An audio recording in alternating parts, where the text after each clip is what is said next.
মেলাতে যাচ্ছি এখনো তো একটা জিনিসও বেঁচে পারিনি, বাড়িতে ঋণ ফিন করে যাচ্ছি। এখন মেলার থেকে আজকে আমার উঠে যাওয়ার কথা। এখন এলে ধরেন অনেক টাকা গাড়ি ভাড়াতে নিয়ে যাচ্ছি, এখন আবার গাড়ি ভাড়া দেওয়া লাগবে, দিলে ঋণ করতে সেলে কুট থেকে দেবো। আমার কথা যে আরও 15 দিন থাকবি, সেই কথা কছে আমরা তারই উপর বেসিস করে আমরা মেলাতে আমরা মাল নামাছি।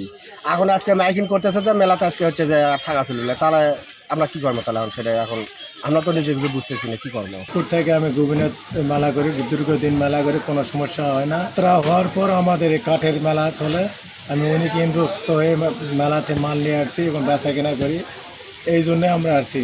এখন যাত্রার বিষয়ে আমাদের গোবিনাথ মেলা কাঠের মেলা আর করতে দিচ্ছে না। তো এই জন্য আমি প্রশাসনের দৃষ্টি আকর্ষণ করে বলতেছি, আমাদের যদি 8-10টা দিন যদি আমাদের দিয়ে থাকেন, অনুরোধ করে আমাদের দিকে থাকে, তাহলে আমরা কিছুটা হলেও আমরা খরচের টাকাটা উঠে নিয়ে যেতে পারবো। আমরা মেলাতে আসছি এই যে সোফা নেওয়ার জন্য, বাসায় সোফা নেয় এই জন্য নেওয়ার জন্য আসছি। আসতে শুনছিলাম যে মেলা বন্ধ হওয়ার কথা ছিল, তাই একটু তাড়াতাড়ি আসলাম। আমরা 26 তারিখ থেকে মেলার মাঠে প্রবেশ করছি, করে দোকানটা সবেমাত্র সাজাইছে, এখনো বেচা কিনা শুরু হয়নি। সবেমাত্র লোকজন একটু দেখতেছে, মানে বেচা কিনা মানে কেনাকাটার প্রস্তুতি নিচ্ছে। এমতো অবস্থায় মেলার কমিটি বলতেছে যে মেলা ভেঙে দেওয়া হবে। আমাদের তো বেচা কেনাই শুরু হয়নি, তা আমাদের যদি সময় না দেয় তাহলে তো আমরা পথে বসে যাব। ফিট 400 টাকা ফিট হিসাবে আমার এই দোকানের ট্যাক্স দিতে হয়েছে 31,000 টাকা। এখনও পর্যন্ত আমি 10,000 টাকা বিক্রি করতে পারি নাই। তাহলে এখানে আমার বিভিন্ন জায়গা বিভিন্ন ধার দেনা আছে। এই যাই আপনার মাধ্যমে আমি ডিসি মহোদয়ের কাছে এখন আবেদন করতেছি, পরজোরে মিনতি করতেছি, অন্ততপক্ষে আমাদেরকে আর 71 সপ্তাহ সুযোগ দেওয়া হোক। আমি সবিনয় অনুরোধ করতেছি জেলা প্রশাসকের কাছে যে অন্ততপক্ষে আমাদের বউ বাচ্চার দিক পেটের দিক লক্ষ্য করে হলেও আমাদের 1 সপ্তাহ সময় দেওয়া হোক, না হলে আমরা এই সমস্ত মালামাল নিয়ে যাবো কোথায়?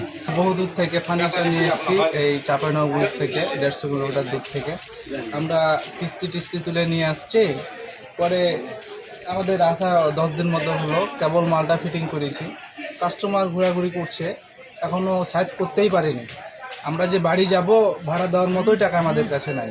মেলাটা আমরা যেটা ধরেন মেলা এবং যাত্রা যেটা দিয়েছিলাম শর্ত ছিল, এবং হচ্ছে যে আমাদের একদম শিল্পকলা অনুমোদিত যে যাত্রা সেটা অনুমোদন ছিল, এবং এখানে কোনো ধরনের অসুবিধা করা যাবে না এই ধরনের একদম আমাদের শর্ত দেওয়া ছিল। শর্ত ভঙ্গ করায় তাদের এই আবেদনটা, মেলার যে অনুমোদনটা সেটা বাতিল করা হয়েছে। আর আসবাবপত্র ব্যবসায়ীদের যে বিষয়টা বললেন, একই সাথে বাতিল করার জন্য আপনার ছিল সিকিউরিটির জন্য ছিল। আর আসবাবপত্রের যে বিষয়, এই বিষয়ে কোনো আবেদন আসেনি। যদি আবেদন আসে সেক্ষেত্রে সিকিউরিটি রিপোর্টের ভিত্তিতে, গোয়েন্দা সংস্থার রিপোর্টের ভিত্তিতে যদি সিকিউরিটি হ্যাম্পার না থাকে তাহলে হয়তো হবে, কিন্তু এখন পর্যন্ত কোনো আবেদন আসেনি, তো এটা বিবেচনার কোনো সুযোগ নেই এখন।